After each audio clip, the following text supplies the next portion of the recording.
Eukaryotic translation के बारे में बात करें तो जो यूकैरियोटिक ट्रांसलेशन है वो यूकैरियोट्स के अंदर होता है।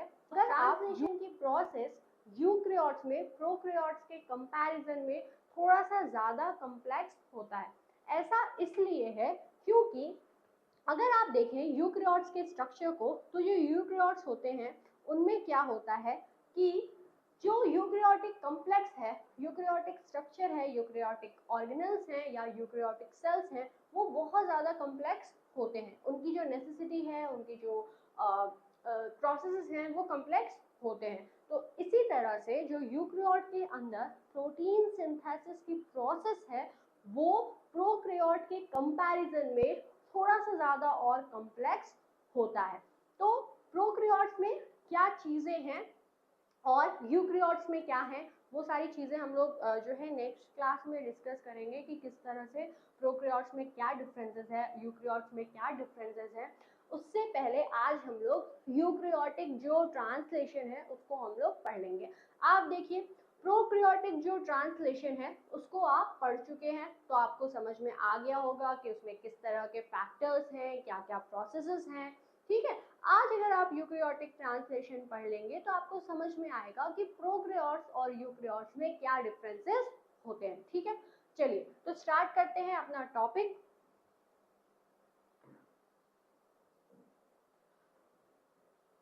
तो सबसे पहले यूकैरियोटिक ट्रांसलेशन में क्या चीजें इंपॉर्टेंट है उसको थोड़ा सा पढ़ लेते हैं।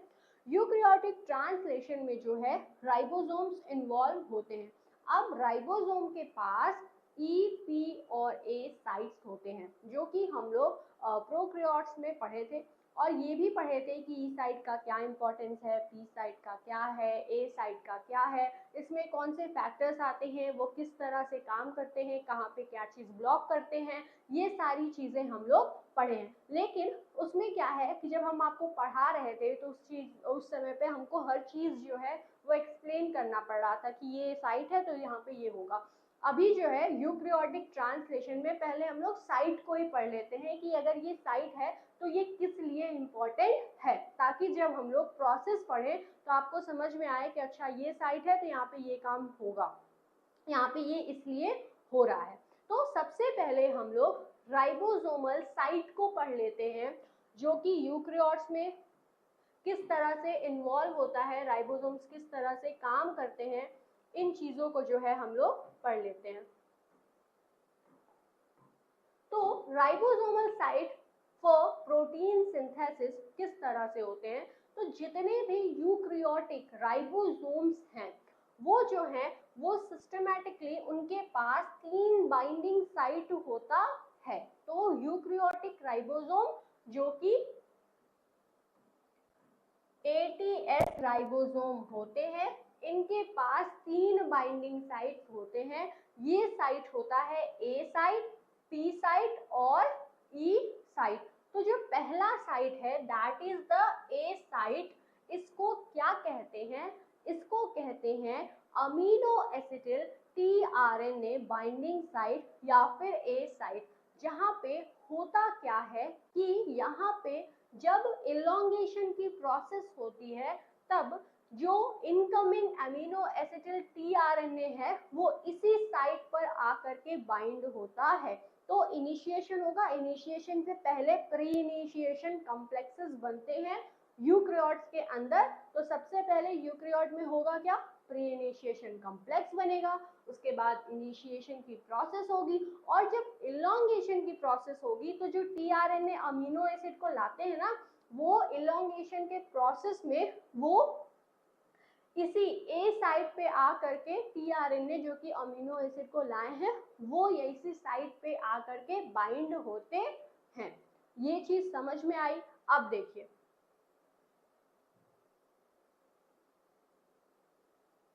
उसके बाद जो दूसरी साइट है वो है पेप्टाइडिल tRNA बाइंडिंग साइट या फिर जिसे पी साइट कहते हैं। अब ये पी साइट है क्या, ये वो साइट है जहाँ पे जो tRNA लिंक्ड है to the growing polypeptide chain वो जो है बाउंड होता है।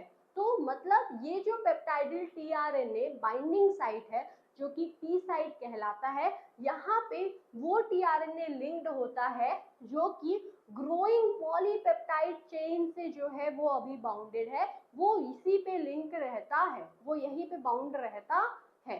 अब तीसरा जो है वो होता है एग्जिट साइट। एग्जिट साइट मतलब ई साइट।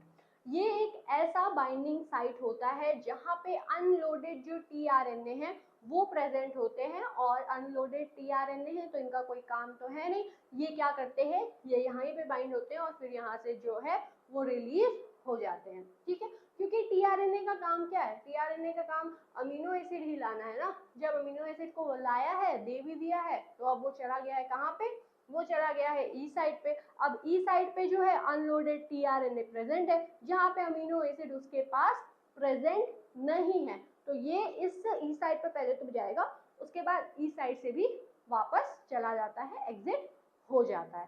ठीक है, तो ये जो है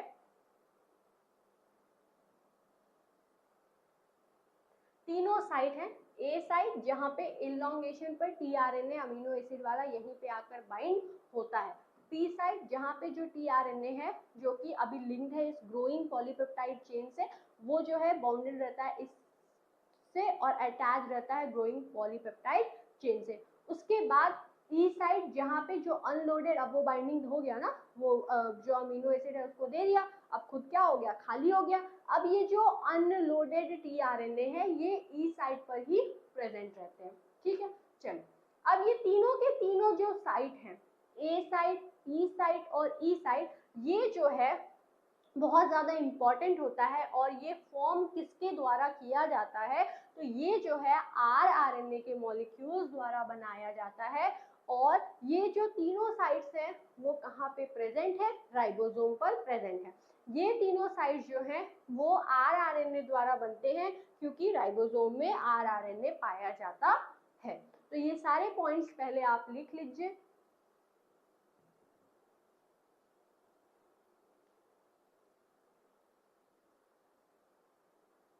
हो गया।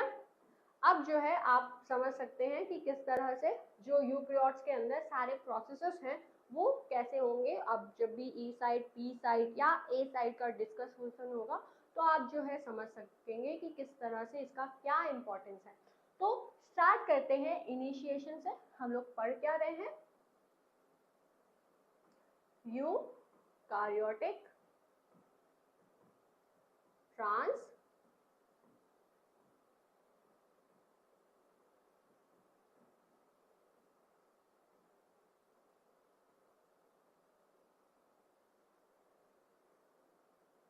तो पहला जो टॉपिक है, जो पहला जो प्रोसेस होता है यूकैरियोटिक ट्रांसलेशन में, वो होगा इनिशिएशन। इनिशिएशन में ऐसे ही इनिशिएशन स्टार्ट नहीं हो जाता है, उससे पहले प्री इनिशिएशन कॉम्प्लेक्सेस बनते हैं।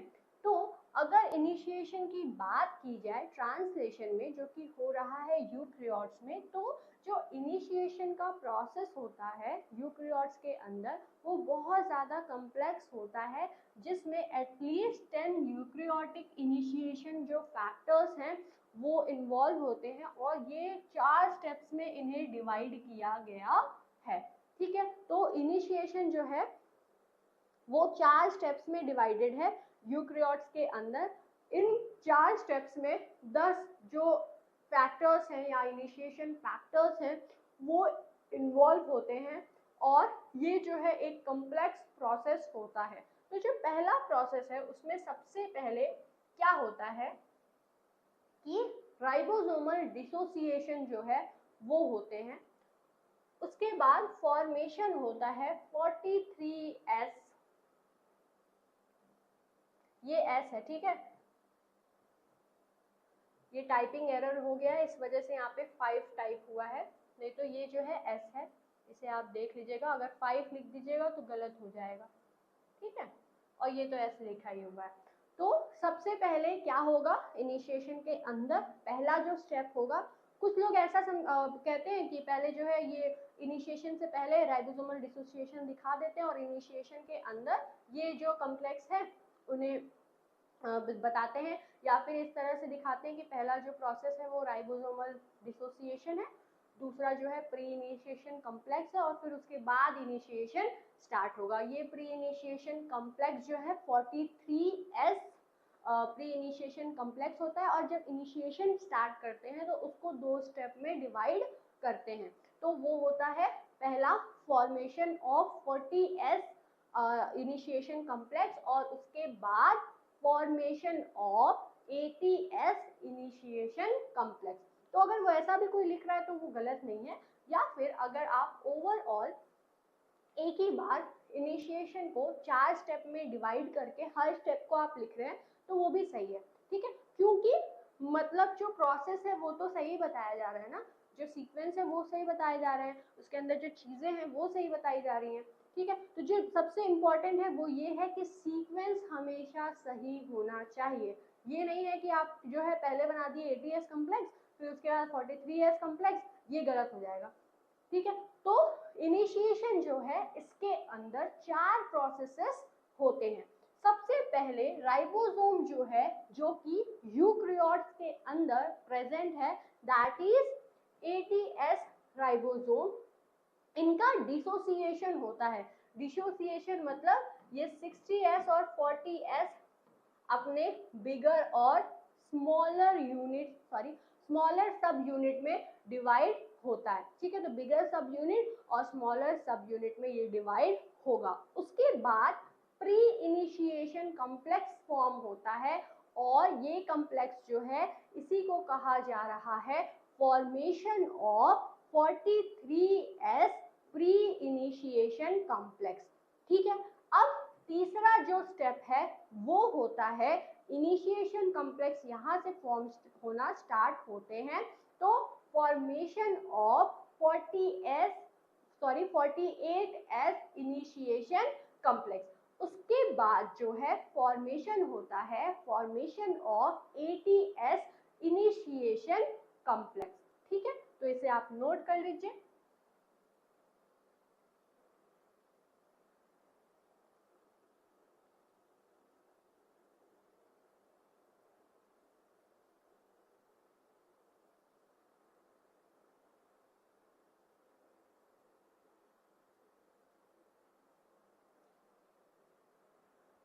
तो सबसे पहला जो स्टेप है उसे पढ़ते हैं, जो कि है राइबोसोमल डिसोसिएशन। मतलब जो राइबोसोम है दैट इज 80S यूकैरियोट्स के अंदर प्रेजेंट है। अब ये डिसोसिएट होंगे। डिसोसिएट मतलब टूटेंगे, और टूटेंगे तो किन यूनिट्स में टूटेंगे? ये अपने बिगर और स्मॉलर सब यूनिट में टूटेंगे, जो कि है 60S और 40S, ठीक है। तो इसमें होगा क्या कि जो 80S राइबोसोम है वो डिसोसिएट हो रहा है, वो टूट रहा है अपने दोनों सब यूनिट्स में, और ये दोनों सब यूनिट्स है 40S सब यूनिट और 60S सब यूनिट। अब यहाँ पे जो है दो इनिशिएटिंग फैक्टर्स जिनका नाम है initiation factor 3 and initiation factor 1A वो इन्वॉल्व होते हैं। अब यहाँ पे आप सोच रहे होंगे कि यहाँ पे EIF3 क्यों लिखा है? तो ये IF मतलब तो इनिशिएशन फैक्टर हो गया। यहाँ पे EIF मतलब ये है कि ये जो इनिशिएशन फैक्टर है ये यूकैरियोट्स में इन्वॉल्व हो रहे हैं, इस वजह से ये जो है इसके आगे E लिख दिया जाता है, ठीक है। प्रोकैरियोट्स में ऐसा कुछ नहीं होता है। प्रोकैरियोट्स में डायरेक्ट जो फैक्टर्स है, जैसे मान लीजिए इनिशिएशन में जो इन्वॉल्व हो रहा है उसके आगे सामने ही IF लिख देंगे और उसका जो भी टाइप रहेगा वो लिख देते हैं। लेकिन यूकैरियोट्स में क्या होता है कि यूकैरियोट्स में जो है वो जब भी कोई भी फैक्टर होगा, जैसे कि मान लीजिए इनिशिएशन में जो इन्वॉल्व हो रहा है उसे इनिशिएशन फैक्टर कहेंगे। अब ये इनिशिएशन फैक्टर यूकैरियोट्स में इन्वॉल्व हो रहे हैं, इस वजह से ये यूकैरियोट्स में काम करते हैं, इस वजह से इसके आगे EIF लिख दिया जाएगा। अब मान लीजिए कौन कौन से जो इनिशिएशन फैक्टर हैं वो आ रहे हैं, और राइबोसोम्स जो डिसोसिएशन है उसमें काम कर रहे हैं। तो ऐसे दो इनिशिएशन फैक्टर्स होते हैं, that is EIF3 3 and EIF1A, जो कि क्या करता है, वो बाइंड होता है न्यूली फॉर्म्ड 40S सब यूनिट से और उसके बाद ब्लॉक करता है इनका रीएसोसिएशन विद द 60S। ठीक है, तो यहाँ पे ये क्या करते हैं, दोनों के दोनों इनिशिएटिंग फैक्टर्स जो हैं, ये जो न्यूली फॉर्म दोनों सब यूनिट्स हैं, ठीक है, 40S सब यूनिट और 60S सब यूनिट, तो ये क्या करता है कि जो न्यूली फॉर्म्ड 40S सब यूनिट है उससे जा करके बाइंड हो जाता है, ताकि ये जो 60S है वो जा करके फिर से 40S से बाइंड ना हो और ये दोनों जो है अभी जो डिसोसिएट हुए हैं वो फिर से रीएसोसिएशन ना हो जाए इनका। रीएसोसिएशन मतलब जो कि अभी टूट के अलग हुए हैं वो फिर से एसोसिएट ना हो जाए। ठीक है, तो इस चीज को ये प्रिवेंट करता है, जो कि बहुत ज्यादा इंपॉर्टेंट है।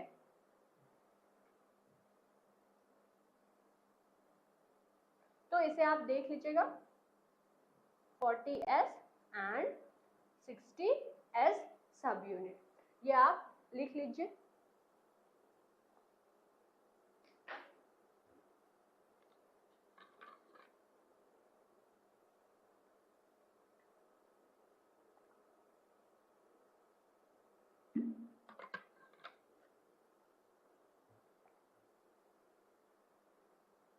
हो गया। अब देखिए, राइबोसोमल डिसोसिएशन हो गया, जिसमें राइबोसोम्स जो है अपने दोनों पार्ट्स में अलग हो गए हैं और इस चीज को भी इंश्योर कर दिया गया है कि इनिशिएशन फैक्टर्स आए और वो जाकर के 40S वाले जो राइबोसोम हैं सब यूनिट उनसे जाकर के अटैच हो गए, ताकि ये दोनों सब यूनिट जो है वो आपस में आकर के फिर से रीएसोसिएट ना हो जाए। तो जैसे ये मान लीजिए ये दोनों जो है सब यूनिट है राइबोसोम का, इसमें आया क्या है, इसमें आया है EIF3 और EIF1A। ये जो दोनों फैक्टर्स हैं ये यहाँ पे आए हैं और 40S के साथ आकर के इंटरेक्ट हो गए हैं और 60S को अकेला छोड़ दिए हैं, ताकि ये इससे बाइंड ना हो सके। ठीक है,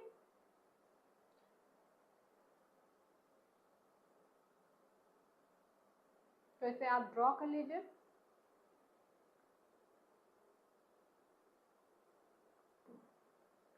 अब दूसरा जो स्टेप होता है इनिशिएशन के अंदर, वो होता है formation of pre initiation complex. और ये प्री इनिशिएशन कॉम्प्लेक्स कितना इसका सेडिमेंटेशन कोएफिशिएंट होता है, दैट इज 43S। ठीक है, तो formation of 43S pre initiation complex, ये 43 लिखना बहुत ज़्यादा इम्पोर्टेंट है। अगर आप सोचें कि चलो डायरेक्ट ऐसे लिख देते हैं कि formation of pre initiation complex, तो वो गलत हो जाएगा। ठीक है, इस वजह से यहाँ पे ये 43S प्री इनिशिएशन कॉम्प्लेक्स जो है वो लिखना बहुत ज़्यादा ज़रूरी है। अब देखिए इस स्टेप में होगा क्या कि जो टर्सरी कॉम्प्लेक्स है जिसमें मेथियोनिन tRNA जो है और इनिशिएशन फैक्टर सेकंड जो है वो बाउंड होता है GTP के साथ और ये जा करके अटैच हो जाता है 40S राइबोसोमल सब यूनिट के साथ। तो अभी जो कॉम्प्लेक्स है जो कि पहले ही बन चुका है किस चीज का, 40S का, इसमें बाइंड है दो इनिशिएशन फैक्टर्स और ये दो इनिशिएशन फैक्टर्स अभी हम लोग पढ़े हैं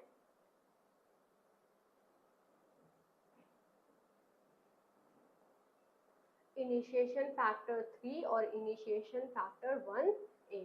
ठीक है, तो ये जो दोनों इनिशिएशन फैक्टर्स थे जो कि अभी आकर के यहाँ पे बाइंड हुए थे, ये तो अभी इसी कंडीशन में है ही ना, क्योंकि फर्स्ट स्टेप में ये चीज हुआ है। अब इस जो कॉम्प्लेक्स है, जब इस कॉम्प्लेक्स से मेथियोनिन tRNA जो है और इसके साथ इनिशिएशन फैक्टर 2 साथ में GTP जब बाउंड हो जाता है इस कॉम्प्लेक्स के साथ, तो यही बनाता है 43 प्री इनिशिएशन कॉम्प्लेक्स। मतलब इसमें ऐड क्या क्या हो रहे हैं, जीटीपी ऐड होगा, मेट टीआरएनए ऐड होंगे और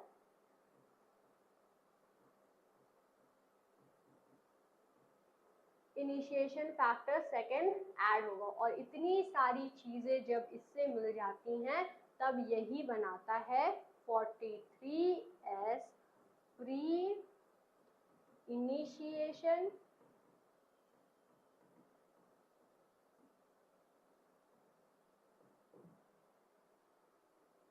ठीक है।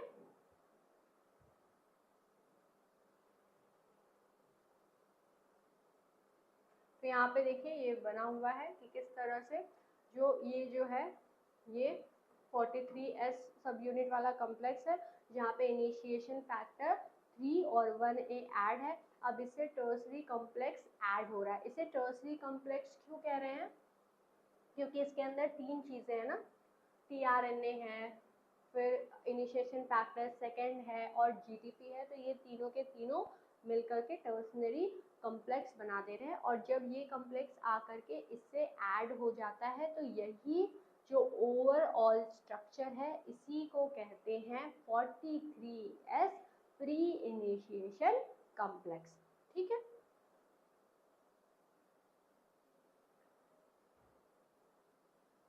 अब ये जो प्रेजेंस होता है इनिशिएशन फैक्टर थर्ड का और इनिशिएशन फैक्टर 1A का, ये क्या करता है, ये स्टेबलाइज करके रखता है इस कॉम्प्लेक्स को। ठीक है। तो ये जो दोनों के दोनों फैक्टर्स हैं, इनिशिएशन फैक्टर्स 1A और इनिशिएशन फैक्टर 3, ये दोनों के दोनों इस कॉम्प्लेक्स को स्टेबल करने का काम, इसको जो है ये डिसोसिएट ना हो सके, इस चीज का काम जो है ये दोनों फैक्टर्स करते हैं। इस वजह से इन दोनों फैक्टर्स का बहुत इंपॉर्टेंट रोल होता है। ठीक है। अब देखिए, अब सेकेंड स्टेप के बाद जो थर्ड स्टेप है उसमें क्या होता है, अब इनिशिएशन कॉम्प्लेक्स जो है वो फॉर्म होते हैं। तो इससे पहले pre initiation complex that is 43S pre initiation complex वो फॉर्म हुआ था। अब जो है इनिशिएशन कॉम्प्लेक्स जो कि थर्ड स्टेप है वो फॉर्म होता है जिसके अंदर formation of 48S initiation complex जो है वो फॉर्म होंगे। इसमें होता क्या है कि जो बाइंडिंग होती है mRNA की वो होती है 43S प्री इनिशिएशन कॉम्प्लेक्स के साथ। तो अभी हम लोग देखे हैं कि 43S प्री इनिशिएशन कॉम्प्लेक्स जो है वो फॉर्म हुआ है।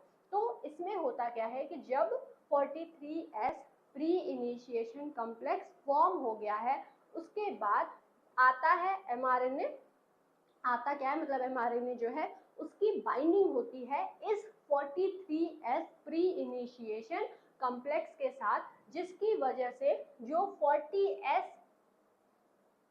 48S इनिशिएशन कॉम्प्लेक्स है वो फॉर्म हो जाता है। ठीक है। और ये जो है जब फॉर्म होता है तो एक इंटरमीडिएट कंडीशन जो है वो क्या होती है, 43S इनिशिएशन कॉम्प्लेक्स जो है वो फॉर्म होता है और उसके बाद जो है 48S इनिशिएशन कॉम्प्लेक्स फॉर्म होते हैं। तो सबसे पहले हो क्या रहा है कि जो 43S प्री इनिशिएशन कॉम्प्लेक्स है उसकी बाइंडिंग हुई है mRNA के साथ और ये फाइनली रिजल्ट करता है किस चीज में, 48S इनिशिएशन कॉम्प्लेक्स में। और ये जो कॉम्प्लेक्स है ये डायरेक्ट नहीं बनता है, पहले इस 43S प्री इनिशिएशन कॉम्प्लेक्स से क्या चीज बनती है, 43S इनिशिएशन कॉम्प्लेक्स बनता है। उसके बाद 48S इनिशिएशन कॉम्प्लेक्स जो है वो फॉर्म होता है। ठीक है। अब देखिए इसमें होता क्या है कि जो इनिशिएशन फैक्टर है eukaryotic initiation factor that is EIF 4F complex जो है वो फॉर्म हुआ है किसकी वजह से, by the association of EIF 4G EIF 4A और विथ EIF4E। ठीक है, तो ये जो EIF4F है जो कि रिफर्ड किया गया है as a cap binding protein, ये क्या करता है, बाइंड करता है कैप ऑफ द mRNA के साथ। ठीक है, तो ओवरऑल क्या हो रहा है कि 43S इनिशिएशन जो कॉम्प्लेक्स है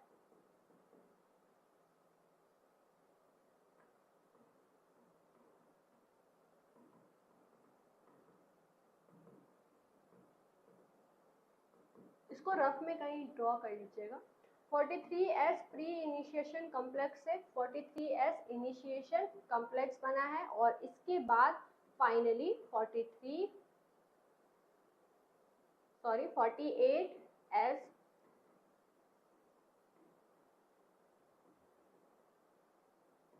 इनिशिएशन कॉम्प्लेक्स जो है वो फॉर्म होता है। तो ये जो है इस डायग्राम में रिप्रेजेंटेड है किस तरह से ये सारी चीजें होती हैं।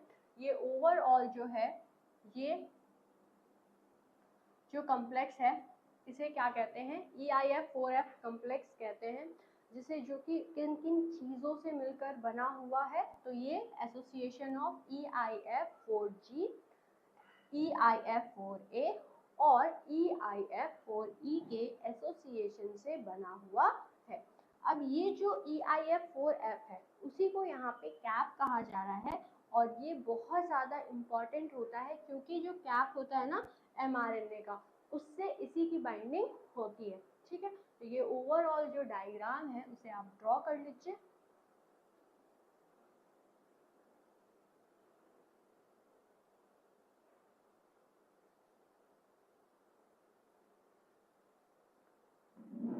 अब उसके बाद जो है हमारे जितने भी स्टेप्स थे वो कंप्लीट हो गए हैं। अब देखिए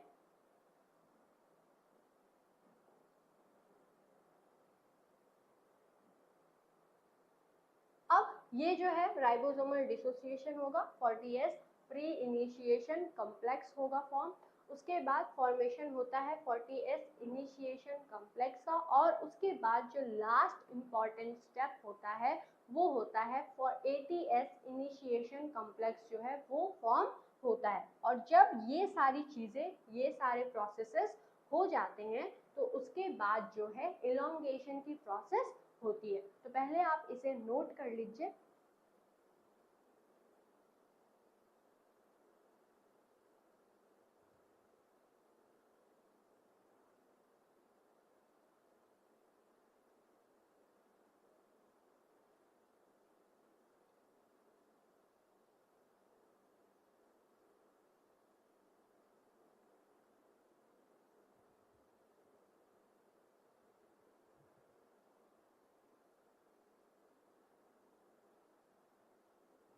तो इलोंगेशन क्या है, इलोंगेशन एक ऐसा प्रोसेस है जिसमें जो चेन है वो इलोंगेट होती है।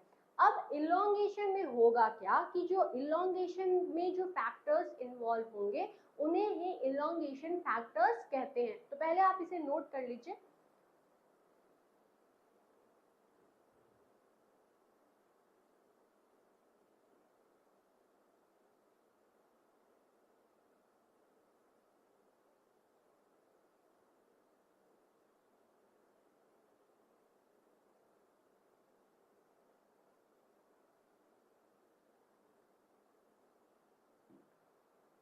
ठीक है, तो ये जो स्टेप है पहले हम लोग इसको समझ लेते हैं, नहीं तो आपको कंफ्यूजन होगा कि अभी तक जो है हम लोग 3 जो स्टेप थे उन्हें हम लोग पढ़े कि किस तरह से जो राइबोसोम का डिसोसिएशन है वो हुआ था, फिर उसके बाद किस तरह से 43S प्री इनिशिएशन कॉम्प्लेक्स बना, फिर उसके बाद formation of 48S initiation complex किस तरह से बने, और लास्ट में जो टॉपिक है, जो लास्ट में जो स्टेप है वो होता है फॉर्मेशन ऑफ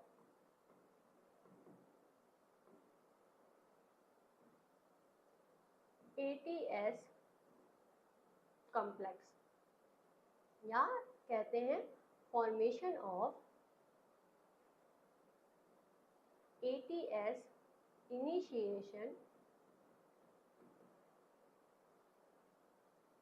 कॉम्प्लेक्स। ठीक है, तो इसमें होता क्या है कि सिंपली जो 48S इनिशिएशन कॉम्प्लेक्स बना है उससे आकर के ऐड होता है 60S राइबोसोम की सब यूनिट। ठीक है, तो जो अभी तक हम लोग पढ़े थे ना कि 48S इनिशिएशन कॉम्प्लेक्स फॉर्म हुए हैं, ठीक है, अब इससे क्या होगा कि जो 60S अभी तो हम लोग पढ़े थे ना कि किस तरह से जो स्मॉलर यूनिट था उससे जो है इनिशिएशन फैक्टर्स आए वो ऐड हुए और वो प्री इनिशिएशन कॉम्प्लेक्स बनाए थे 43S वाला, उसके बाद 48S इनिशिएशन कॉम्प्लेक्स बना। तो मतलब क्या है, अभी तक छोटा वाला जो सब यूनिट है वो यूटिलाइज हो गया है, लेकिन बड़ा वाला क्या इसी तरह खाली बैठा रहेगा, वो क्या कुछ किसी चीज में इन्वॉल्व नहीं होगा। जब ये 48S इनिशिएशन कॉम्प्लेक्स बन जाते हैं तब इसके बाद जो बड़ा वाला सब यूनिट होता है राइबोसोम का वो आता है और अटैच होता है, और ये अटैच होता है और फॉर्म करता है ATS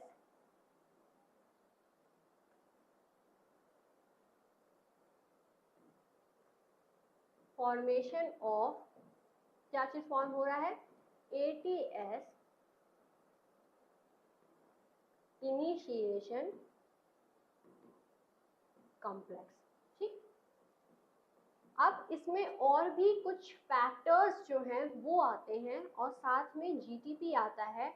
वो ओवरऑल जब 68 राइबोसोम के जो सब यूनिट हैं वो 48S इनिशिएशन कॉम्प्लेक्स के साथ मिलता है, तब अदर देन कुछ इनिशिएशन फैक्टर्स जो कि आपका होमवर्क है, आप सर्च करेंगे और बताएंगे कि कौन से ऐसे इनिशिएशन फैक्टर्स हैं अदर देन दैट, और क्या चीजें हैं। उसके साथ एक और चीज होती है, वो कौन से ऐसे फैक्टर्स हैं, क्या चीजें हैं जो कि यहाँ पे इन्वॉल्व होती हैं और इस फॉर्मेशन ऑफ ATS राइबोसोमल सब यूनिट के लिए हेल्पफुल होती हैं। इतना हम आपको बता दिए हैं कि 48S जो इनिशिएशन कॉम्प्लेक्स है उससे आकर के 68S राइबोसोम का सब यूनिट आकर अटैच होगा और वो बनाता है ATS इनिशिएशन कॉम्प्लेक्स को। अब इसी प्रोसेस में कौन से इनिशिएशन फैक्टर्स आते हैं, इन्वॉल्व होते हैं, और क्या चीज जो है कौन सा, जैसे फॉर एग्जांपल चलिए हम ही बता देते हैं, GTP इन्वॉल्व होता है इस प्रोसेस में, और ओवरऑल जो है ATS जो इनिशिएशन कॉम्प्लेक्स है वो बन जाता है। तो ये आपका होमवर्क है, ये आप जरूर से सर्च करिएगा और फिर जो है हम आपको बताएंगे, देखेंगे कि आप जो है हम कैसे देख पाएंगे, मतलब आप जो है अपने नोट्स में ऐड करिएगा। अगर आप नहीं ऐड करते हैं तो फिर तो हम नेक्स्ट लेक्चर में बताएंगे, ठीक है, क्योंकि वो मेरा काम है, अगर हम नहीं बताएंगे तो आप कहिए कि अरे मैम तो पूरा पढ़ा ही नहीं। लेकिन ये आपका होमवर्क है, आपको जो है अपने आप से ऑनेस्टी दिखानी होगी कि ठीक है थोड़ी सी मेहनत हम भी करते हैं कि जो है हम कितने हद तक चीज़ों को समझ पा रहे हैं या ढूंढ पा रहे हैं।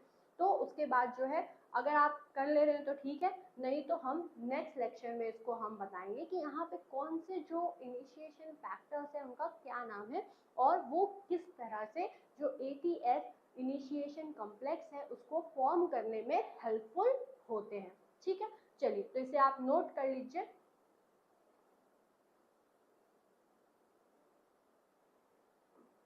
इसके बाद इनिशिएशन का जो प्रोसेस है वो हम आपको पढ़ा दिए हैं। अब उसके बाद जो सेकंड प्रोसेस होती है यूकैरियोटिक ट्रांसलेशन के अंदर, वो होता है इलॉन्गेशन का प्रोसेस। इलॉन्गेशन का प्रोसेस ये ऐसा प्रोसेस है जिसमें अमीनो एसिड जो है आएंगे, अटैच होंगे और through the help of peptide bond जो लॉन्ग जो चेन है वो लॉन्ग होगी। तो इलॉन्गेशन में क्या होता है कि जो राइबोसोम है वो इलॉन्गेट करता है पॉलीपेप्टाइड चेन को by a sequential addition of amino acid. मतलब अमीनो एसिड का सीक्वेंस जो है वो पॉलीपेप्टाइड में आता है ऐड होता है और पॉलीपेप्टाइड को बनाता है और राइबोसोम्स इसमें हेल्पफुल होते हैं। कैसे होते हैं अभी हम लोग पढ़ेंगे। तो जो अमीनो एसिड का सीक्वेंस है वो डिटरमाइन किया जाता है by the order of the codon, जो कि स्पेसिफिक होते हैं mRNA पर। ये हम लोग जेनेटिक कोड में पढ़े हैं। अब जो इलॉन्गेशन की प्रोसेस है वो एक साइक्लिक प्रोसेस है, जिसमें क्या है, सर्टेन इलॉन्गेशन फैक्टर्स जो है वो आते हैं। ठीक है, तो इलॉन्गेशन में जो फैक्टर्स वर्क कर रहे हैं उन्हें इलॉन्गेशन फैक्टर्स कहते हैं और ये साइक्लिक वे में काम करते हैं। किस तरह से अभी हम लोग पढ़ेंगे। इलॉन्गेशन जो है वो डिवाइडेड है 3 स्टेप्स में। पहला होता है कि बाइंडिंग जो है अमीनो एसिटिल टीआरएनए की होती है ए साइट पर, और जब बाइंडिंग होती है तो उसके बाद पेप्टाइड बॉन्ड जो है वो फॉर्म होगा। कैसे, जो पहला इनिशिएशन जो था उसमें जो अमीनो एसिड आया था ना वो तो प्रेजेंट रहेगा, और दूसरा वाला जो अमीनो एसिड अभी आया है अमीनो एसिटिल टीआरएनए के साथ, वो उस अमीनो एसिड के साथ बाइंड करेगा और पेप्टाइड बॉन्ड जो है उसको फॉर्म करेगा। उसके बाद ट्रांसलोकेशन की प्रोसेस होती है, मतलब ये जो राइबोसोम है ये आगे बढ़ते हैं और चेन जो है वो आगे बढ़ती है। ठीक है, तो एमआरएनए पे राइबोसोम मूव करेगा और जो चेन है वो इलोंगेट होते जाएगी। यही प्रोसेस ट्रांसलोकेशन कहलाती है। इसे आप नोट कर लिए। अब चलिए, तो इसमें कौन कौन से प्रोसेस किस तरह से होते हैं चलिए पढ़ते हैं। सबसे पहला जो प्रोसेस है वो है binding of amino acetyl tRNA to the A site. इसमें होगा क्या कि जो एटीएस इनिशिएशन कॉम्प्लेक्स बना है उसमें क्या क्या चीजें हैं, उसमें है मेथियोनिन टीआरएनए जो कि ए साइट पर प्रेजेंट है, और ए साइट अभी तक जो है जो एटीएस इनिशिएशन कॉम्प्लेक्स है उस पे क्या है, उस पे जो है मेथियोनिन टीआरएनए है जो कि पी साइट पर प्रेजेंट है और ए साइट जो है अभी फ्री है। उसके बाद क्या होगा कि अनदर अमीनो एसिटिल टीआरएनए आएगा और वो ए साइट पे आकर के अटैच होगा। अब इसमें क्या होता है, प्रॉपर कोडॉन का रिकॉग्निशन होना बहुत ज़्यादा ज़रूरी होता है इस प्रोसेस में, और ये प्रॉपर कोडॉन रिकॉग्निशन एमआरएनए पर किया जाता है। अब इसमें क्या होता है कि इस प्रोसेस में इलोंगेशन फैक्टर्स जो हैं वो इन्वॉल्व होते हैं। ये इलोंगेशन फैक्टर्स जो हैं शॉर्ट फॉर्म में इसे इलोंगेशन फैक्टर 1A कहते हैं, या फिर इसे इलोंगेशन फैक्टर 1 इस तरह से भी लिखते हैं। ठीक है, तो अगर आप लिखना चाहें तो पूरा लिखिए इलोंगेशन फैक्टर 1A, या फिर ये ज़्यादा प्रेफरेबल है EF लिख दीजिए और 1A लिख दीजिए। और इसमें जो है एटीपी की जो जीटीपी है उसकी सप्लाई जो है वो नेसेसिटी होती है, वो एक जो है ज़रूरी होता है। ये प्रोसेस जो है एक्टिव प्रोसेस होता है जिसमें एनर्जी जो है वो खर्च होते हैं, इस वजह से जो जीटीपी है उसकी भी ज़रूरत पड़ती है।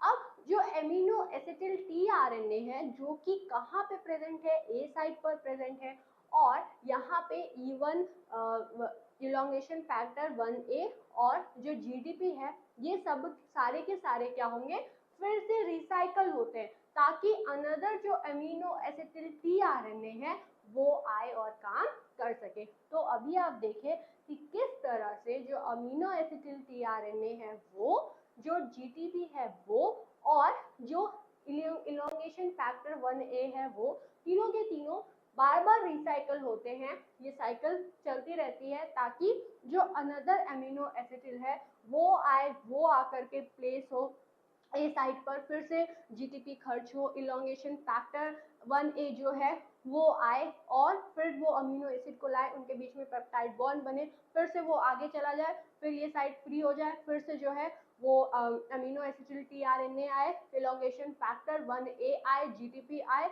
और फिर से ये प्रोसेस होता जाए। तो मतलब ये पूरा सर्कल जो है ना ये चलता रहता है। इसी वजह से यहाँ पे पहले ही लिखा गया था कि ये जो प्रोसेस है इलोंगेशन वाली, ये एक साइक्लिक प्रोसेस होती है जिसमें जो फैक्टर्स होते हैं, इलोंगेशन फैक्टर्स, और जो जीटीपी होता है, जो अमीनो एसिटिल टीआरएनए होता है, वो रिपीट किया जाता है। ठीक है, और अमीनो एसिटिल टीआरएनए जो है वो कोडॉन के हिसाब से ही जो अमीनो एसिड है उसको लाता है। ये चीज़ तो हमें पता है, इसी वजह से हम लोग सबसे पहले जो जेनेटिक कोड था उसको हम लोग पढ़े, ताकि ये सारी चीज़ें एटलीस्ट क्लियर रहें। ठीक है, तो इसे आप नोट करिए।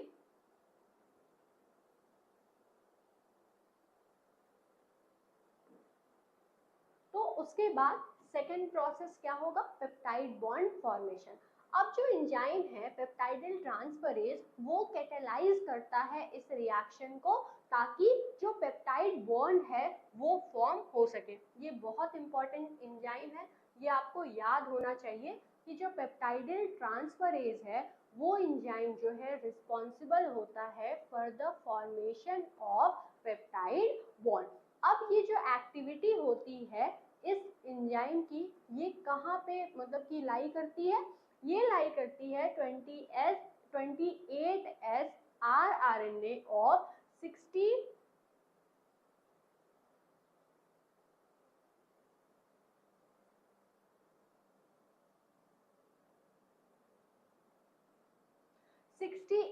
राइबोसोमल सब यूनिट। तो मतलब ये जो पेप्टाइडिल ट्रांसफरेज है इसकी एक्टिविटी जो है वो 60S राइबोसोमल जो सब यूनिट है उस पे जो प्रेजेंट 28S rRNA है उस पे जो है ये एक्टिविटी लाई करती है। और इसी वजह से जो rRNA है जो कि कोई प्रोटीन नहीं है, ये रिफर्ड किया जाता है राइबोजाइम, जो कि कैटेलाइज कर रहा है पेप्टाइड बॉन्ड फॉर्मेशन को। तो जिस तरह से जो पेप्टाइडिल ट्रांसफरेज की एक्टिविटी इस 28S rRNA पर लाई कर रही है, इसी वजह से rRNA को राइबोजाइम कहते हैं। मतलब ये एंजाइम की तरह वर्क कर रहा है, एंजाइम को एंजाइम की कैटालाइसिस जो है इस पर डिपेंड कर रही है, और इस वजह से ये पेप्टाइड बॉन्ड फॉर्मेशन कराने में हेल्पफुल है।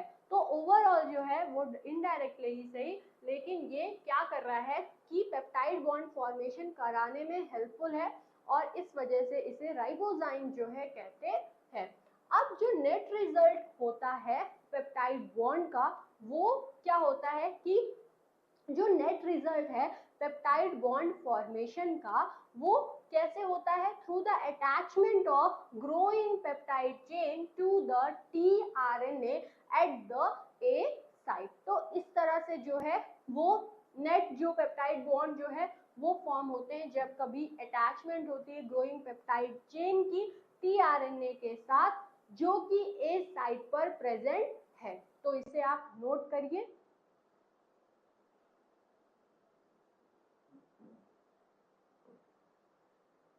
उसके बाद जो थर्ड प्रोसेस है वो होता है ट्रांसलोकेशन का। ट्रांसलोकेशन बहुत इंपॉर्टेंट प्रोसेस होता है इलोंगेशन के अंदर। अब इसमें क्या होता है कि जो राइबोसोम है वो मूव करता है नेक्स्ट कोडॉन की तरफ, कहाँ पे, mRNA पर। देखिए एक कोडॉन को वो पढ़ा, उसके अकॉर्डिंग टीआरएनए भी आया, इलोंगेशन फैक्टर इन्वॉल्व हुए, जीटीपी खर्च हुआ, फिर पेप्टाइड बॉन्ड जो है वो पहले वाले के साथ जो ये अमीनो एसिड है वो बनाता है। अब उसके बाद क्या वहीं पे फिक्स रहेगा राइबोसोम, राइबोसोम आगे बढ़ेगा ना, नेक्स्ट कोडॉन को पढ़ेगा। तो यही जो मूवमेंट होती है राइबोसोम की mRNA पर, इसी चीज को कहते हैं ट्रांसलोकेशन की प्रोसेस। और ये जो राइबोसोम है ये मूव करता है नेक्स्ट कोडॉन पर mRNA के, और ये किस डायरेक्शन पर मूव करेगा, ये मूव करता है टुवर्ड्स द 3 प्राइम एंड। ठीक है, ये बहुत इंपॉर्टेंट चीज है, इसे आप याद रखे रहिएगा।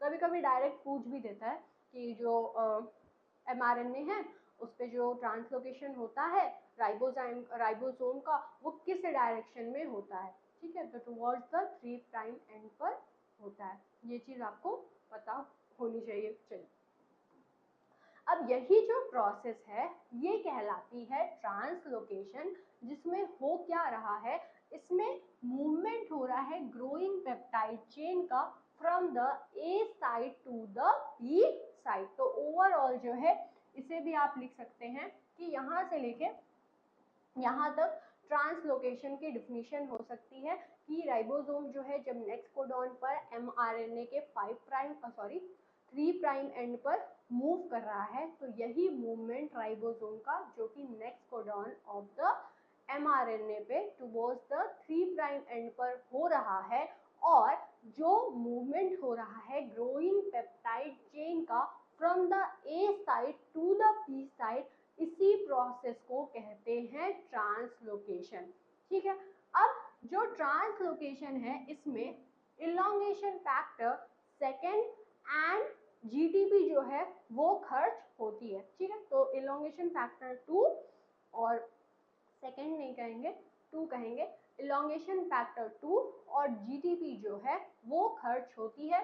जीटीपी जो है जब खर्च होगी तो ये हाइड्रोलाइज होती है और सप्लाई करती है एनर्जी को, ताकि जो मूवमेंट है mRNA पर वो हो सके। अब मूवमेंट ऐसे ही तो नहीं होगा ना, मूवमेंट हो रहा है मतलब एनर्जी की जरूरत पड़ेगी, इसीलिए जीटीपी जो है वो इन्वॉल्व होता है, जीटीपी खर्च होता है ताकि जो मूवमेंट है mRNA पर वो हो सके। इसके बाद जो इलॉन्गेशन फैक्टर 2 और जीटीपी कॉम्प्लेक्स है वो फिर से रिसाइकल होता है।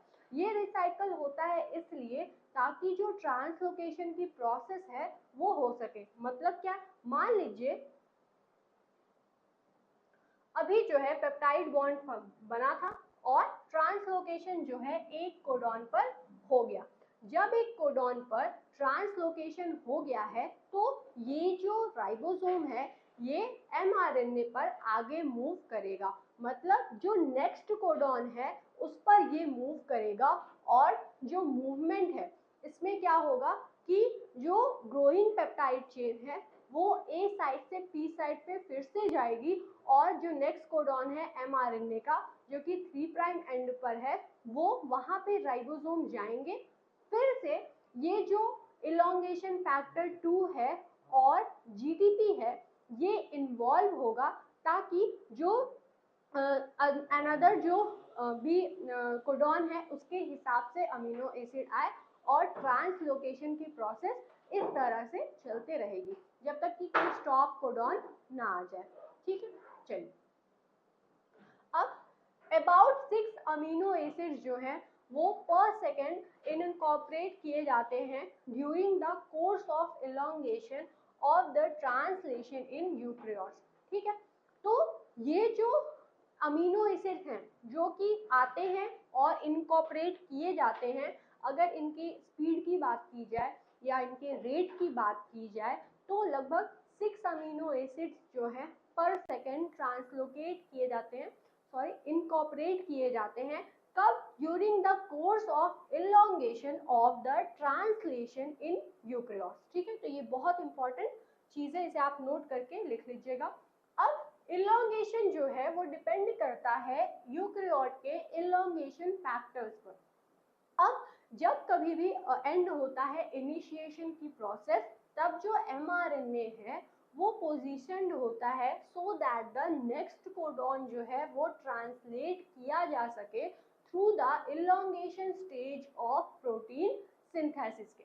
अब यहाँ पे क्या होगा कि जो इनिशिएटर tRNA है वो तो p साइड पर प्रेजेंट होगा, और ये जो p साइड है राइबोसोम्स के यहाँ पे इनिशिएटर tRNA प्रेजेंट होंगे, और जो ए साइट है वो रेडी है ताकि वो रिसीव कर सके अमीनो एसिटिल tRNA को। तो अमीनो एसिटिल tRNA आएगा और वो जा करके ए साइट ऑफ द राइबोसोम पर जाकर अटैच हो जाएगा। अब ये जो चेन इलॉन्गेशन की प्रोसेस है, यहाँ पे जितने भी एडिशनल अमीनो एसिड्स हैं वो ऐड होते हैं इस नेसेंट पॉलीपेप्टाइड चेन पर इन अ 3 स्टेप माइक्रोपाइल में, जिसमें होता क्या है कि ये स्टेप्स में होगा क्या कि ये जो माइक्रोपाइल का जो 3 स्टेप है, मतलब ओवरऑल जो ये साइकिल है या फिर ये जो स्टेप्स है ये किस तरह से डिवाइडेड है। तो सबसे पहले क्या होता है कि सबसे पहले पोजीशनिंग होती है करेक्ट अमीनो एसिटिल की, टीआरएनए की, अमीनो एसिटिल टीआरएनए की, कहाँ पे, ए साइड पे। तो ये जो 3 इम्पॉर्टेंट स्टेप्स हैं उसमें से सबसे पहला स्टेप क्या है कि अमीनो एसिटिल टीआरएनए आएगा और वो आकर के ए साइट ऑफ द राइबोसोम पे जा करके अटैच हो जाएगा। और ये जो है किसके द्वारा लाया गया है, तो यहाँ पे जो है इलोंगेशन फैक्टर 1 वो वर्क करता है। उसके बाद जो सेकेंड प्रोसेस था उसमें क्या हुआ था कि फॉर्मेशन हुआ है पेप्टाइड बॉन्ड का। कैसे हुआ था हम लोग पढ़े हैं।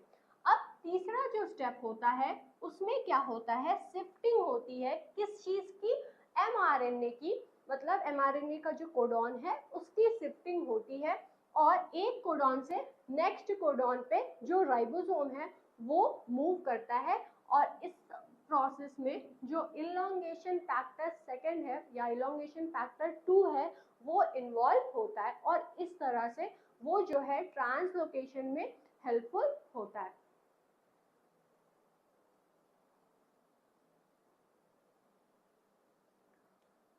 तो ओवरऑल हम लोग ये चीज पढ़े कि किस तरह से जो इलोंगेशन है वो 3 स्टेप्स द्वारा कंप्लीट किया जाता है और ये किस तरह से सबसे पहले अमीनो एसिटिल टीआरएनए ए साइड पर आएगा, फिर जो है पेप्टाइड बॉन्ड फॉर्म होगा और फिर ट्रांसलोकेशन की प्रोसेस होगी। किस प्रोसेस में कौन सा ट्रांसलेशनल फैक्टर इन्वॉल्व होता है ये बहुत ज़्यादा इम्पॉर्टेंट है, इसको आप याद रखे रहिएगा। अगर आप कोई भी गलत ट्रांसलेशनल फैक्टर अगर आप लिख दिए तो उससे क्या होगा, आंसर गलत हो जाएगा। और अगर आप सोचिए कि चलिए ठीक है जो स्टेप्स हैं उसे सिर्फ मेंशन कर दिया जाए और जो ट्रांसलेशनल फैक्टर्स हैं उन्हें ना मेंशन किया जाए तो भी जो आंसर है वो आपका वो इनकम्प्लीट रहेगा। तो इस वजह से जितने भी जो इलोंगेशन फैक्टर्स अगर आ रहे हैं कहीं पे या फिर इनिशिएशन के प्रोसेस में इनिशिएशन फैक्टर्स इन्वॉल्व हो रहे हैं तो उन सारे को आप अच्छे से याद करिएगा। और ये चीज़ भी ध्यान रखिएगा कि कौन सा ऐसा प्रोसेस है जहाँ पे जो जीटीपी है उसकी हाइड्रोलाइसिस हो रही है। ठीक है, तो पहले आप इसे नोट कर लीजिए।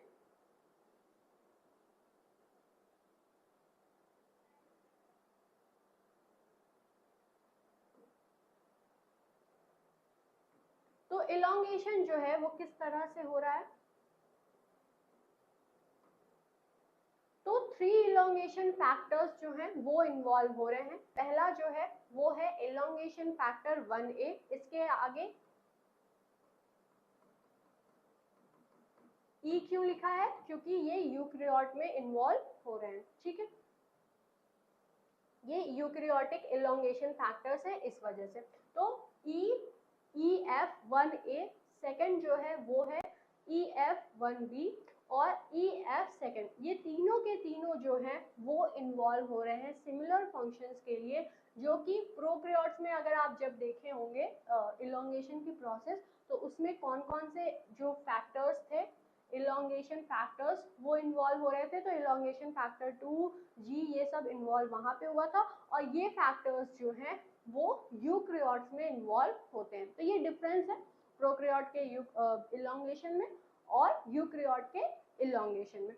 अब यहाँ पे जो इनिशिएटर टीआरएनए है वो ऑक्यूपाई कर ले रहा है क्या चीज, पी साइड को, कहाँ पे, राइबोसोम के, और जो ए साइड है वो रेडी है रिसीव करने के लिए अमीनो एसिटिल टीआरएनए को। अब जब चेन इलोंगेट होता है तब एडिशनल अमीनो एसिड जो है वो आते हैं और इस पॉलीपेप्टाइड चेन जो है नेसेंट पॉलीपेप्टाइड चेन उससे जो है वो 3 स्टेप प्रोसेस में ऐड हो जा रहे हैं। और ये जो पोजीशनिंग है ये बहुत ज़्यादा करेक्ट होनी चाहिए।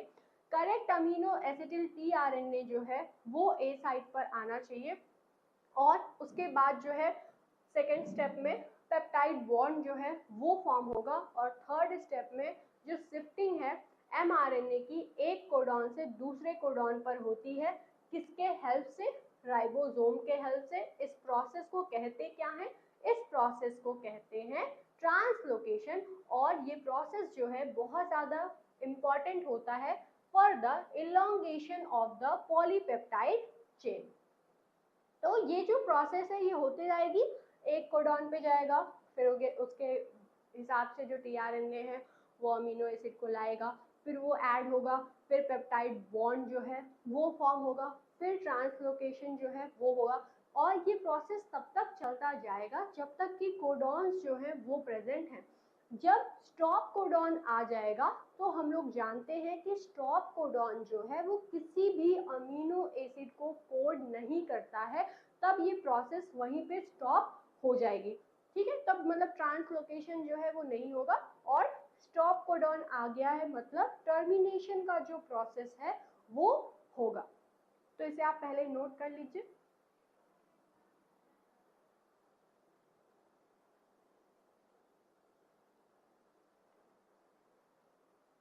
अब जितने भी कोडॉन्स हैं वो इनकोड करते हैं सेम अमीनो एसिड को, अगर आप प्रोकैरियोट्स में देखें या फिर यूकैरियोट्स में देखें। और जो इलोंगेशन होता है बैक्टीरिया में, इसमें क्या होता है कि उसमें डीएसिलेटेड टीआरएनए जो है वो पी साइड पर मूव करता है, कहाँ पे, उसके बाद ई साइड पे, ताकि जो राइबोसोम्स हैं वो उसे लीव कर सके। और ऑल्दो ये जो सिचुएशन है ये कम्प्लीटली क्लियर होती है यूकैरियोट्स में, यहाँ पे जो डीएसिलेटेड टीआरएनए है वो अपीयर्ड होता है to eject directly from the ribosome. तो ये डिफरेंसेस हैं किस तरह से बैक्टीरिया में और यूकैरियोट्स में किस तरह से जो इलोंगेशन का जो प्रोसेस है वो डिफर करता है। तो अगर इलोंगेशन की प्रोसेस को देखा जाए तो ये पूरा ओवरऑल जो भी हम लोग पढ़े हैं उसका डायग्राम है, आप इसे ड्रॉ कर लीजिए। इसमें हर चीज़ मेंशन्ड है कि किस तरह से पेप्टाइड बॉन्ड जो है वो फॉर्म हो रहा है, किस तरह से जो ट्रांसलोकेशन है वो हो रही है, और ओवरऑल जो इलोंगेशन की प्रोसेस है वो कैसे होती है यूकैरियोट्स के अंदर। तो ऐसे आप नोट कर लीजिए। अब जो लास्ट प्रोसेस है वो है टर्मिनेशन। टर्मिनेशन का प्रोसेस यूकैरियोट्स में बहुत ज़्यादा सिंपल होता है। जितना ज़्यादा कम्प्लेक्स जो है इनिशिएशन होता है, इलोंगेशन होता है, उतना ही ज़्यादा सिंपल जो है इनिशिएशन का प्रोसेस यूकैरियोट्स के अंदर होता है। जो टर्मिनेशन का जो प्रोसेस है वो यूकैरियोट्स में बहुत ज़्यादा सिंपल होता है। टर्मिनेशन होता क्या है? टर्मिनेशन मतलब कोई प्रोसेस जो कि चल रही थी अब वो टर्मिनेट होगी, मतलब वो खत्म होगी। तो ये जो प्रोसेस है ये होता किसकी वजह से है? स्टॉप सिग्नल्स की वजह से। अब ये स्टॉप सिग्नल्स क्या होते हैं? ये स्टॉप सिग्नल्स स्टॉप कोडॉन्स होते हैं जो कि ये बताते हैं कि बस अब ये प्रोसेस हो चुका है, अब ये जो स्टॉप कोडॉन्स हैं ये आगे इस प्रोसेस को नहीं होने देंगे। तो जितने भी जो स्टॉप या फिर टर्मिनेटिंग सिग्नल्स हैं, ये जो स्टॉप सिग्नल्स है ये कौन कौन से हैं? तो 3 स्टॉप कोडॉन्स जो हैं वो प्रेजेंट हैं। पहला जो है वो है UAA, दूसरा जो है UAG और तीसरा जो है UGA। ये टर्मिनेट करता है ग्रोइंग पॉलीपेप्टाइड के प्रोसेस को। और इसमें होगा क्या कि जब कभी भी राइबोसोम जो है किस चीज को इनकाउंटर करता है? इनकाउंटर करता है किसी भी स्टॉप कोडॉन को। ये स्टॉप कोडॉन कोई भी हो सकते हैं, या तो UAA होगा, या तो UAG होगा, या फिर UGA होगा। तो तीनों में से जब कभी भी राइबोसोम को कोई एक स्टॉप कोडॉन देखने को मिलेगा तब ये जो है वहां पे किसी भी तरह का टीआरएनए जो है वो नहीं आएगा और वो ए साइड पे आ करके राइबोसोम के बाइंड नहीं होगा, जिसकी वजह से जो प्रोसेस है वो वहीं पे स्टॉप हो जाएगी। अब ये टर्मिनेशन के प्रोसेस में जो फैक्टर्स इन्वॉल्व होते हैं उन्हें कहते हैं रिलीजिंग फैक्टर। ये रिलीजिंग फैक्टर्स टर्मिनेशन की प्रोसेस कराने में हेल्पफुल होते हैं और इन्हें RF कहते हैं। ठीक है, RF मतलब रिलीजिंग फैक्टर। अब यूकैरियोट्स में क्या होता है कि एक सिंगल रिलीजिंग फैक्टर जो कि क्या है? रिलीजिंग फैक्टर 1, तो इसे क्या कहते हैं? ERF1, eukaryotic releasing factor 1। तो यूकैरियोट्स में क्या होता है कि सिंगल रिलीजिंग फैक्टर जो कि है ERF1, वो क्या करता है, वो रिकॉग्नाइज करता है तीनों स्टॉप कोडॉन्स को। और ये जो है स्टॉप कोडॉन को जब रिकॉग्नाइज करता है, उसके साथ ही साथ में एक और फैक्टर है जो कि होता है ERF3, ये स्टिमुलेट करता है टर्मिनेशन के इवेंट को।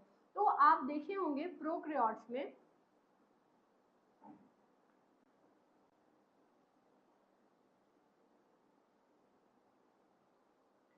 कि वहां पे जो है 3 रिलीजिंग फैक्टर्स थे जो कि अलग अलग जो भी स्टॉप कोडॉन्स था उनको रिकॉग्नाइज कर रहे थे। लेकिन यूकैरियोट्स में क्या होता है कि यूकैरियोट्स में एक ही फैक्टर इनफ रहता है तीनों ही स्टॉप कोडॉन्स को रिकॉग्नाइज करने के लिए, और ये तीनों को ही रिकॉग्नाइज करने के लिए कैपेबल होता है और यही इन्वॉल्व होता है for the recognition of the stop codon. इसके साथ एक और जो रिलीजिंग फैक्टर है वो काम करता है और ये होता है ERF3। ये क्या करता है, ये स्टिमुलेट करता है टर्मिनेशन के इवेंट को। अब जब कभी भी रिलीज फैक्टर जो है वो बाइंड होता है, तब जो राइबोसोम्स जो है वो अलग हो जाते हैं, और जितना भी जो रिलीजिंग फैक्टर है वो तो अलग हो ही जाएगा, और जो राइबोसोम्स के जो यूनिट्स थे जो कि पूरा कॉम्प्लेक्स बनाए हुए थे वो भी अलग हो जाएंगे, और जो पॉलीपेप्टाइड चेन है वो अलग हो जाएगा। तो ओवरऑल जो टर्मिनेशन की प्रोसेस है वो कंप्लीट हो जाती है। अब किसी भी तरह का और लॉन्ग जो पॉलीपेप्टाइड चेन है वो नहीं बनती है। ठीक है,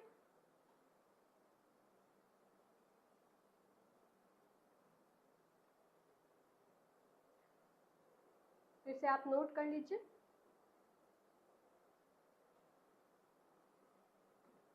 तो जो टर्मिनेशन का प्रोसेस है यूकैरियोट्स के अंदर वो रिलीज फैक्टर्स के ऊपर डिपेंड करता है,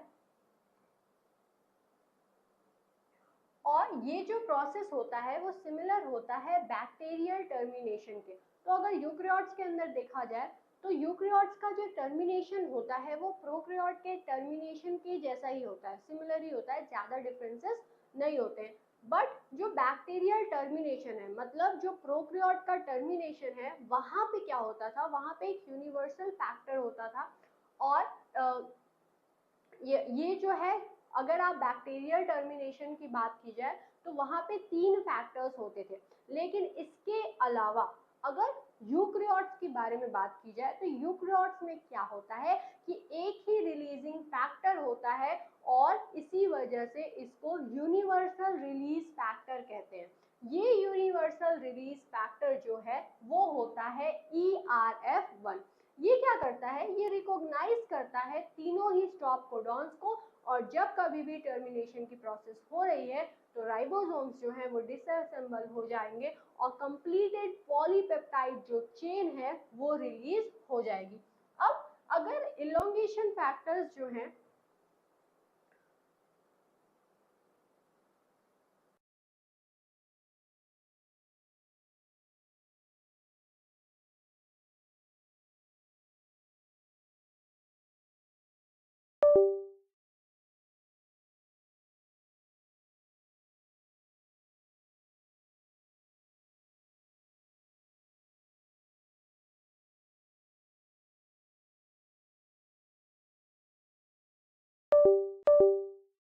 इस कंप्लीट पॉलीपेप्टाइड से, ठीक है, तो हो क्या रहा है कि एक जो टर्मिनेशन की प्रोसेस हो रही है यूकैरियोट्स में, तो उसमें एक यूनिवर्सल रिलीज फैक्टर है जो कि है ERF1, जो कि तीनों कोडॉन्स को रिकॉग्नाइज कर रहा है। प्रोसेस जो है वहां पे स्टॉप हो जा रही है, राइबोसोम्स आगे ट्रांसलोकेट नहीं हो रहे हैं, और जो tRNA है वो किसी भी अमीनो एसिड को अब नहीं ला रहा है। उसके बाद एक और जो रिलीज फैक्टर है वो आते हैं और वो इन्वॉल्व होते हैं, और ये रिलीज फैक्टर होते हैं ERF3। ये क्या करता है, ये राइबोसोम डिपेंडेंट जीटीपेज होता है, मतलब जीटीपी यहाँ भी खर्च होती है, और ये हेल्प करता है कि जो ERF1 है वो रिलीज हो सके इस कंप्लीटेड पॉलीपेप्टाइड चेन से। ठीक है, तो ओवरऑल जो प्रोसेस है ये टर्मिनेशन की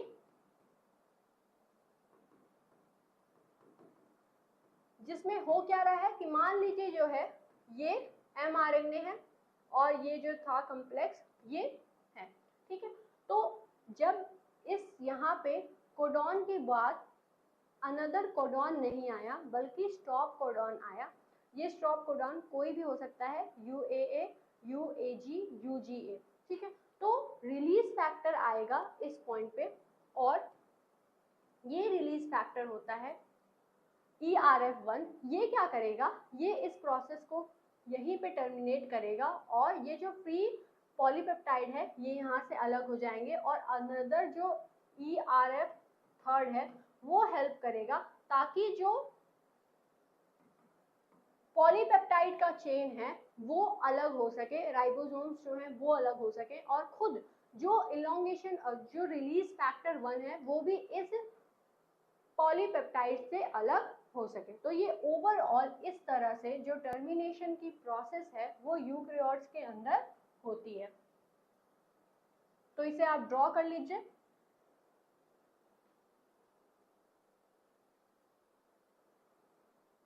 तो आई होप आपको ये जो लेक्चर है वो समझ में आया होगा। इस लेक्चर में हम लोग यूकैरियोट के ट्रांसलेशन के बारे में पढ़े हैं और आप देखे होंगे कि जो ट्रांसलेशन था यूकैरियोट्स के अंदर वो कॉम्प्लेक्स था। इस वजह से भी कॉम्प्लेक्स था क्योंकि प्रोकैरियोट्स के अंदर साइन डायगोनल सीक्वेंसेस प्रेजेंट होते थे जो कि बहुत ज़्यादा उसका काम आसान कर दे रहे थे। लेकिन यूकैरियोट्स में क्या होता है कि यूकैरियोट्स में डायरेक्टली इनिशिएशन कॉम्प्लेक्स नहीं बनता है। सबसे पहले जो राइबोसोम है वो अपने यूनिट्स में टूटते हैं, उसके बाद फिर प्री इनिशिएशन कॉम्प्लेक्स बनता है, फिर इनिशिएशन कॉम्प्लेक्स बनेगा और वो भी इनिशिएशन कॉम्प्लेक्सेस दो तरह के होंगे। पहला होगा 48S इनिशिएशन कॉम्प्लेक्स, दूसरा होगा 80S इनिशिएशन कॉम्प्लेक्स। जब 48S इनिशिएशन कॉम्प्लेक्स के साथ राइबोसोम की 60S बिगर जो सब यूनिट है वो आकर अटैच होती है तब ये बनता है। इसमें बहुत सारे फैक्टर्स भी इन्वॉल्व होते हैं, GTP भी खर्च होती है। उसके बाद जो इलोंगेशन की प्रोसेस है वो स्टार्ट होती है। इलोंगेशन के प्रोसेस में अमीनो एसिड किस तरह से आता है, पेप्टाइड बॉन्ड बनता है, ट्रांसलोकेशन जो है वो होता है। उसके बाद लास्ट में टर्मिनेशन होगा। टर्मिनेशन मतलब प्रोसेस जो है स्टॉप हो जाएगी, मतलब जो ट्रांसलोकेशन की प्रोसेस थी वो नहीं होगी और वहाँ पे जो mRNA है वहीं पे जो राइबोसोम है वो स्टॉप हो जाएगा और यहाँ पे जो फैक्टर्स इन्वॉल्व होते हैं वो कहलाते हैं रिलीजिंग फैक्टर्स। तो यूकैरियोट्स के अंदर टर्मिनेशन में दो फैक्टर्स इन्वॉल्व होते हैं। ये फैक्टर्स हैं ERF1 और ERF3। तो आई होप आपको ये जो सारा लेक्चर था वो समझ में आया होगा। मिलते हैं हम लोग नेक्स्ट लेक्चर में एक नए टॉपिक के साथ। तब तक के लिए thanks for watching this video.